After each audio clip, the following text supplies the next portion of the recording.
Steph Curry, welcome to the Daily Social Distancing Show. I appreciate it, man. Before we get into the work that you're doing, I'm sure everybody wants to know if they're a fan of the NBA. What are you doing right now? Are you training? Are you preparing? Are you just playing 2K? What are you doing? Well, it's crazy. I ain't seen a video game controller since I had kids, so that's a little different. I can't resort back to that, but for the most part, it's riding a bike. I do have a gym in my house, so I can get on the bike. I can do some weights, but no actual like basketball court. I got a little hoop that at least I can get the ball in my hand, get some shots up, but it doesn't simulate anything that I'm used to. So just riding it out like everybody else, man. You know, you've always been on the front lines of getting food to people who need it, getting equipment to kids who need it in schools, helping kids out with sports programs, etc. As soon as coronavirus hit, we saw Steph Curry in a way we've never seen him before. You came out in full force with your foundation, and yourself and your wife Aisha said, you know what, we're going to help the kids. Tell us a little bit about what your foundation is doing right now.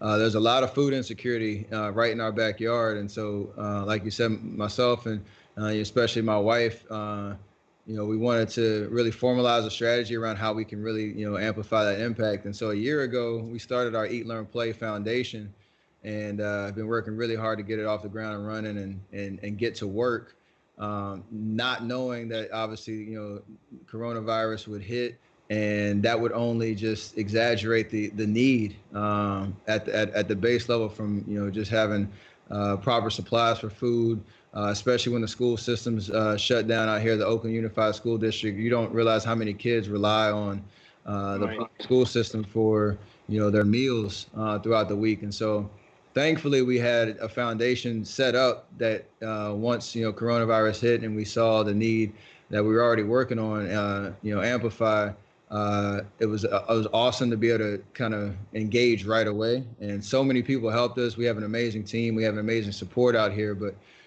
there's so many kids in need, and we've now provided over 1 million meals so far. And as we know, as this virus continues, that need is only going to continue to grow. So there's still more work to be done and more awareness and support that's necessary, but just grateful to be able in a position to be able to help right away in a meaningful way. Your organization was all about helping the kids before the virus hit.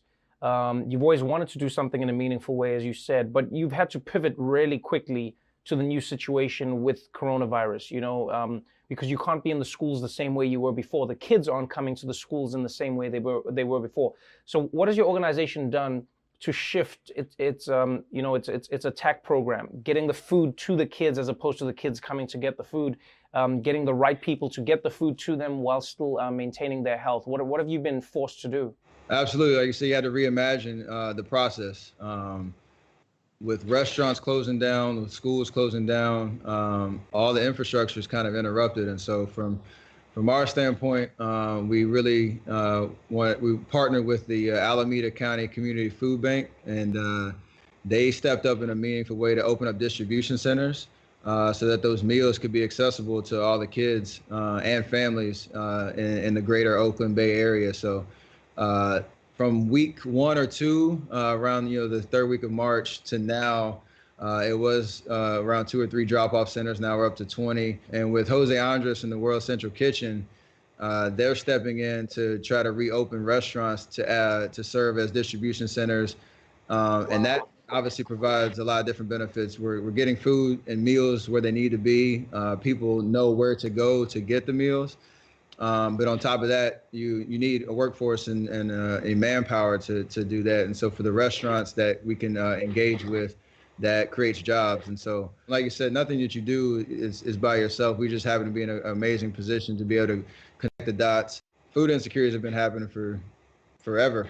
So systematic things that we're trying to deal with and just a history of that. But with the virus, it only, it exacerbates that for sure. Now, on the one hand, you're trying to keep in shape for the NBA. On the other hand, you're working to feed as many kids as possible who have now been thrust into the worst situation possible because of coronavirus.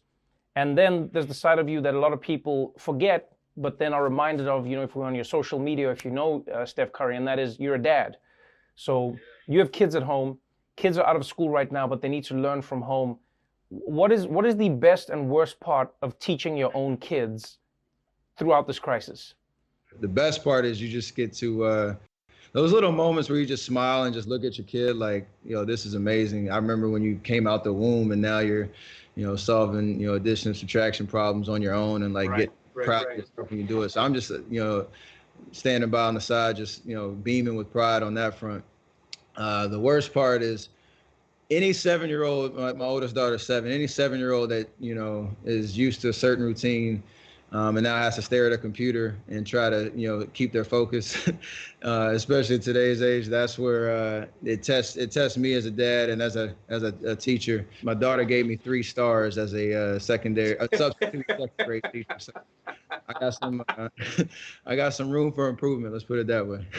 Well, you know what? Unfortunately, we're still going to have a little more time. So when you get back to the NBA, it'll be teacher, philanthropist, and NBA All-Star. Thank you so much for joining us on the show. Thank you for taking the time. If people want to help you out, though, where can they go and what can they look out for? eLearnPlayFoundation.org is our website where you can donate and understand exactly the work that we're doing. And then I know you have Dr. Fauci on your program, and I'm not a doctor, but I got to be a reporter for about 30 minutes and ask him some questions. But on SC30.com, there's a kind of a breakdown of all of our conversations and things where you can get some facts. We all need facts, and we all need an understanding of what's really happening and how we all can do our part. So pretty excited about that, man. I appreciate you, man. Thank you so much for taking the time. Look after yourself. Appreciate you, Trevor.